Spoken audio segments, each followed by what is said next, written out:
मंडळी, आपण अनेकदा चित्रपटात असं पाहिलंय की लग्नामध्ये मुलीच्या वडिलांकडून एखादी कार किंवा एखादं फ्लॅट गिफ्ट म्हणून किंवा हुंडा म्हणून मागितलं जातो, पण त्या वडिलांना ते जमत नाही आणि त्यानंतर लग्नात विघ्न येतं.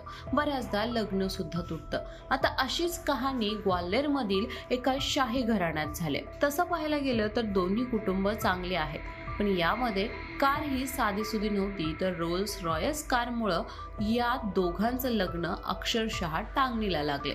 नक्की हा प्रकार आहे काय, चला पाहूया. ग्वाल्हेरच्या राजघराण्यात अगदी धूमधडाक्यात लग्न होतात. आता एका कारमुळे ग्वाल्हेरच्या राजघराण्यातील मुलीच्या वैवाहिक जीवनात हा गोंधळ उडालाय. ही कार 1951 मध्ये बनवलेली रोल्स रॉयस कार आहे.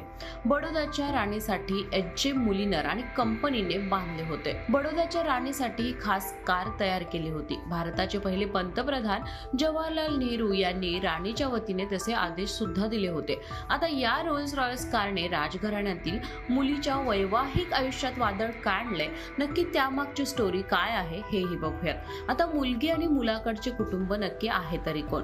मुलगी आणि तिच्या कुटुंबाचा दावा आहे की त्यांचे पूर्वज छत्रपती शिवाजी महाराजांचे ॲडमिरल आणि कोकणचे राज्यकर्ते होते. आता मुलाचे वडील ही सैन्यात कर्नल होते. हा मुलगा इंदोरमध्ये कौटुंबिक व्यवसाय सांभाळतो, त्याचबरोबर शैक्षणिक संस्था सुद्धा चालवतो.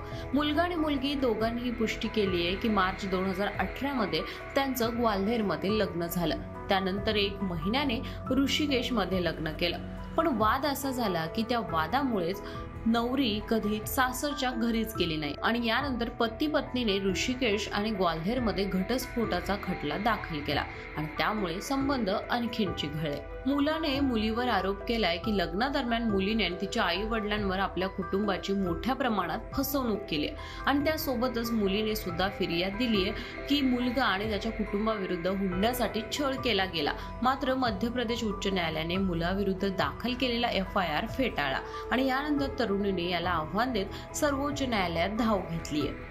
मुलीने असं सांगितलंय की तिच्या घरी असलेली रोल्स रॉयस कार बघून मुलगा अक्षरशः आश्चर्यचकित झाला आणि त्यानंतर त्याने तिच्या पालकांकडे मुंबईतील फ्लॅटसह हुंडा म्हणून कारची सुद्धा मागणी केली, पण तिच्या कुटुंबियाने मात्र ही मागणी नाकारली होती. आमच्या समाजात हुंडा प्रथा नाही असं त्यांना स्पष्ट सांगितलं होतं. असं असूनही या कारसाठी जास्तीत जास्त भांडणं व्हायला लागली आणि म्हणूनच दोघांचं लग्न टिकेनासं झालं.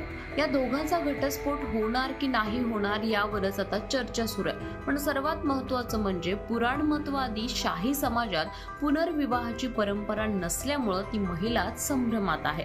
पण यावर सर्वोच्च न्यायालयाचे खंडपीठ म्हणाली आहेत की आता अशी परंपरा नाहीये. सामाजिक आणि वैवाहिक संबंध निर्माण करताना समाजाने जातीय बंधने तोडली आहेत आणि अजून काही लोकांमध्ये हा भेदभाव असेल तर पुन्हा ती लग्न करू शकत नाही असं अजिबात नाहीये. त्यामुळे आम्हाला माहिती आहे की मध्यस्थी यापूर्वीही अयशस्वी झाली, पण पुन्हा एकदा प्रयत्न केलाच पाहिजे. आता या दोघांचं काय होणार माहिती नाही, पण हुंड्यासाठी रोल्स रॉयस कार त्याचबरोबर एक फ्लॅट मागितल्यानंतर मुलीने मुलाकडून काय अपेक्षा करावी हे मात्र विचार करण्यासारखं आहे. तुम्हाला सुद्धा ही स्टोरी अशीच इंटरेस्टिंग वाटली का हे जरूर कळवा. त्याचबरोबर ही स्टोरी ऐकल्यानंतर तुमचं मत काय आहे हे कळवायला विसरू नका.